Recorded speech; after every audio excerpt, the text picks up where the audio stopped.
From the library of the New York Stock Exchange, at the corner of Wall and Broad Streets in New York City, you're inside the Ice House, our podcast from Intercontinental Exchange on markets, leadership, and vision in global business. The dream drivers that have made the NYSE an indispensable institution for global growth for more than 225 years. Each week, we feature stories of those who hatch plans, create jobs, and harness the engine of capitalism. Right here, right now, at the NYSE and at ICE's 12 exchanges and 7 clearinghouses around the world. Now here's your host, Josh King, Head of Communications at Intercontinental Exchange. I remember it like it was yesterday.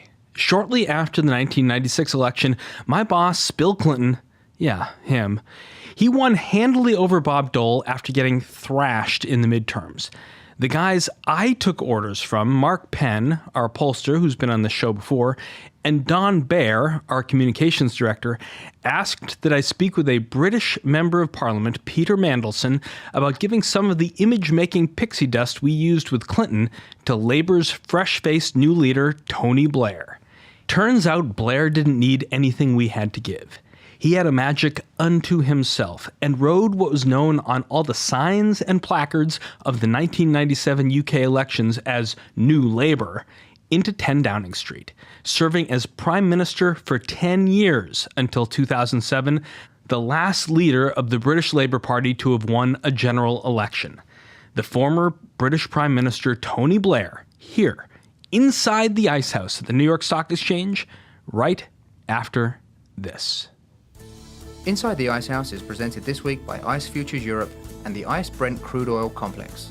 Have you ever rolled up to the pump or heard a news report on rapid changes to the price of a barrel of oil and wondered why the price is different than yesterday? Most of the world's oil is priced relative to the ICE Brent Complex, and ICE is where a large percentage of the world's crude oil derivatives are traded. So as you just heard, a very special Ice House today, and a brief one. Mr. Blair is on a busy timetable in his current visit to New York City. He was on the floor of the exchange just a few minutes ago, some media interviews, and a bilateral meeting with our own president, Stacey Cunningham. Tony Blair was first elected to the UK Parliament from Sedgefield in 1983, became Labour leader in 1994, and his time in Downing Street spanned 2 US presidencies, Bill Clinton, the man I worked for, and George W. Bush. Upon leaving office, he was appointed and served until 2015 as Special Envoy of the Quartet on the Middle East. He now runs the Tony Blair Institute for Global Change. Mr. Blair, it's an honor to have you here, sir, in the Ice House. Thank you very much. Thanks for inviting me. I believe this is your first visit to the New York Stock Exchange since you rang the closing bell back in May 2008 with the Tony Blair Faith Foundation. That was the predecessor for the Institute of Global Change? Yes, that's right. So when I left office, I had a number of different organizations. In the last couple of years, we put them all together into one not-for-profit institute. We do work in Africa around governance. We do work on counter-extremism, which really was part of the Faith Foundation work of the past. We work in the Middle East. I have an office in Israel, an office in the Gulf, and then we also work on the idea of how you renew the center ground of politics is the latest thing that we've added to our institute. We're headquartered in London, but we've got, as I say, offices in different parts of the world, including here in New York, and we have roughly 250 people working for us. Beside the conversation with Wilfred Frost on the floor, you're meeting with Stacey, what other activities you're doing in New York on this trip? So I'm seeing people to talk to them about the work of the institute, and we're registered as a 501c3 here in the US, and so we do a lot of our work and a lot of our fundraising over here as well, because obviously we're now quite a large organization. So, and I love coming to America. I've been coming now for many, many years, and as you say, I worked with 2 presidents extremely closely. Yeah, we're looking at, you were remarking before we went on the air that some examples of the aging process right in front of us. You first visited the New York Stock Exchange 20 years ago. You were in New York City with my old boss, Bill Clinton, and gave a talk on strengthening democracy in the global economy. Can you give the world as a whole a report card since then? Well, we're running through troubled times at the moment, that's for sure. There's a huge populist drive from the right and from the left to change and essentially actually to blow up the existing system. And I just think we've got to be very cautious from that. We've made a lot of progress in the last 20 years. We obviously had the financial crash, which was a big moment. We've had 9/11, which is another big moment. But, we should always take a step back and realize that despite all the challenges, the world's made progress in the last 20 years. And it's probably, if I look around the world today and you look back those 20 years, then for all the challenges and difficulties, life is better for most people than it was back then. But that's not in the West right now what people feel. I want to do a quick spin around the world because 20 years, there's been a lot of progress and there are a lot of setbacks, and no one is better than you to give a quick take on different spots around the globe. Let's begin where you live in the United Kingdom. Just over 2 years ago, June 24th, 2016, the shocking vote of your fellow Britons to leave the EU, Brexit creating dramatic fallout that morning right here at the New York Stock Exchange where you just were, a much more chaotic scene than you were just down. Let's hear a little bit from ABC News' Terry Moran.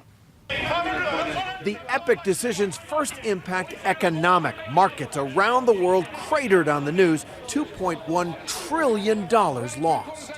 There's a great deal of concern that this is not going to be a one-day event. This is its own little economic earthquake. By the end of the day, no more certainty on the stability of the markets. On the other hand, only certainty from presidential candidate and golf course magnate Donald Trump, who landed in Scotland this morning. Basically, they took back their country. That's a great thing. Which is one way of looking at how the American public may vote in less than 5 months. And that's Tony Blair, the way it did vote. On that day, the floor of the exchange taken completely by surprise. You heard Art Cash in there. Mr. Blair, how did your country get to that point? I think there's been a campaign for a long period of time to pull Britain out of Europe. People ended up believing that we weren't really in control of our own country, which, by the way, is simply not correct. I mean, I was Prime Minister for 10 years, I can't think of a single law I really wanted to pass that Europe told me I couldn't, or a law they made me pass that I didn't want to pass. I think immigration was a big, big driver. People's anxieties over immigration. Now, actually, in the European context, it's only really migration from within Europe that's an issue. But people felt that the whole immigration picture, not just in Britain, by the way, this is echoed in other parts of Europe, was a major thing. And then you've got communities and people that see the world changing around them very fast and don't like it. So what has happened in the 2 years since? Last we tuned in here in the U.S. last week, our president was standing astride your prime minister, Chequers. Here's Hallie Jackson of NBC News.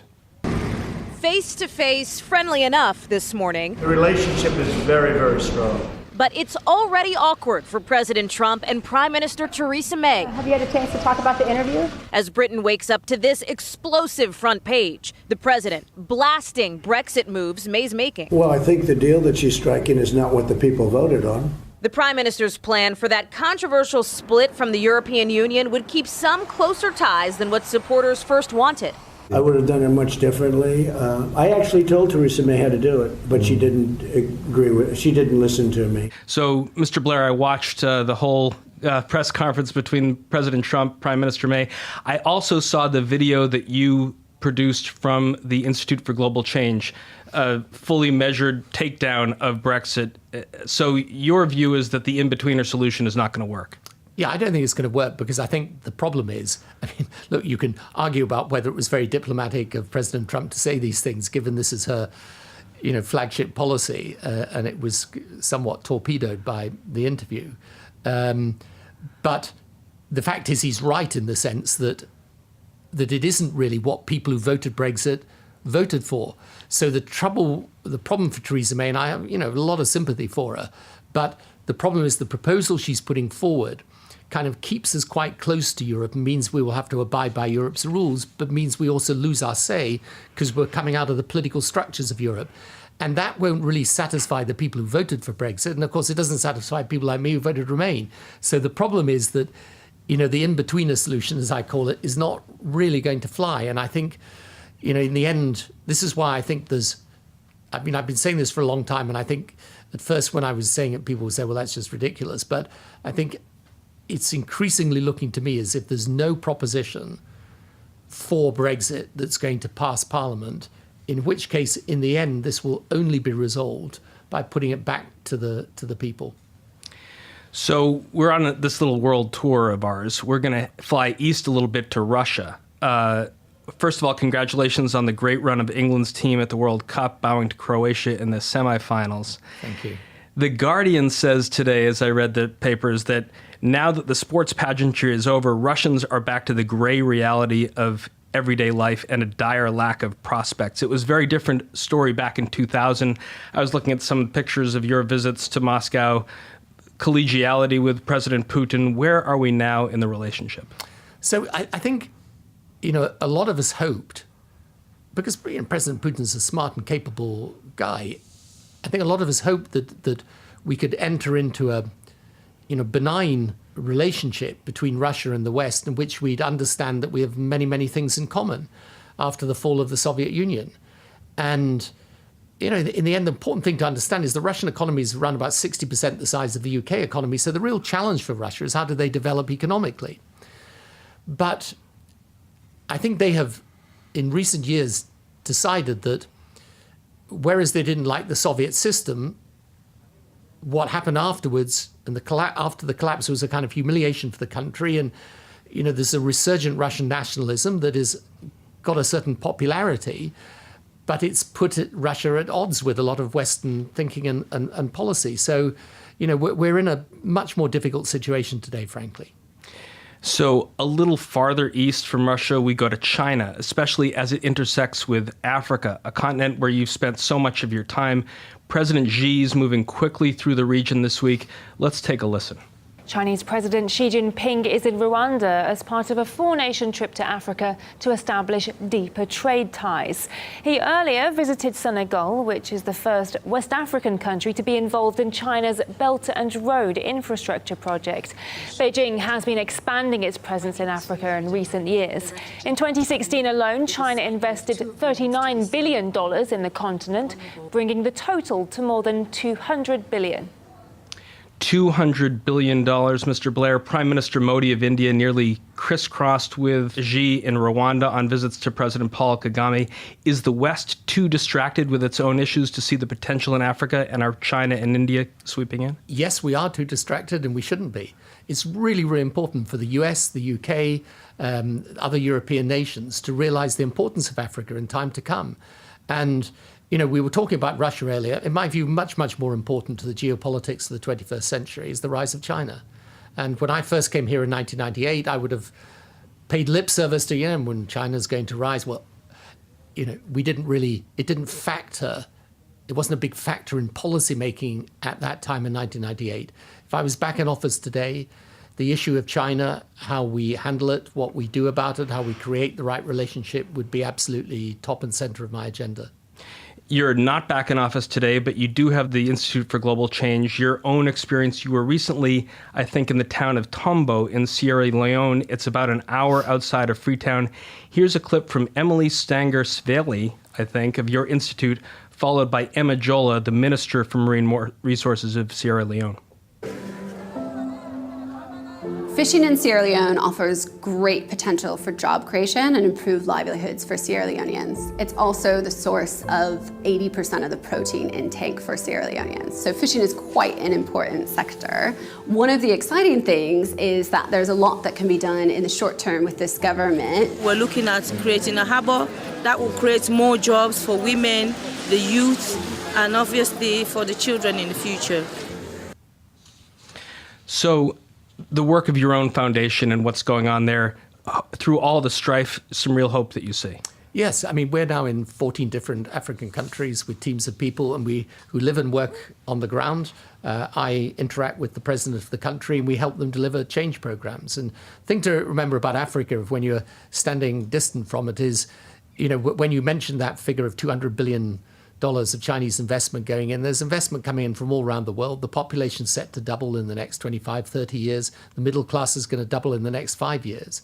And, there are real partners that you can work with now in Africa and a new generation of leaders. There's still major problems, no doubt, but there is a reason why the smart people, and I'm afraid they're more in the developing world than the developed world right now, are getting into Africa in a big way. So we end our quick tour around the world on a nostalgic note, Mr. Blair, with your thoughts about America. Almost into the third decade of the 21st century, 20 years ago, February 1998, you walked down the cross hall of the White House with President Bill Clinton. You were less than a year into your term. He was nearing the end of his. Let's hear the beginning of that exchange in the bilateral news conference.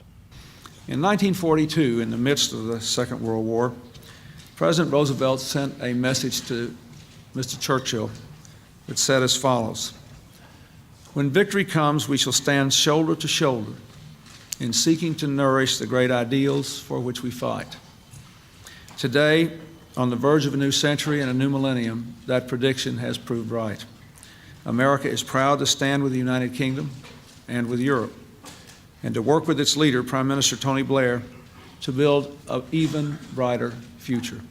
Thank you, Mr. Prime Minister. The floor is yours. Thank you, Mr. President. And can I begin by saying how grateful we have been for such a wonderful and warm welcome here in the United States of America.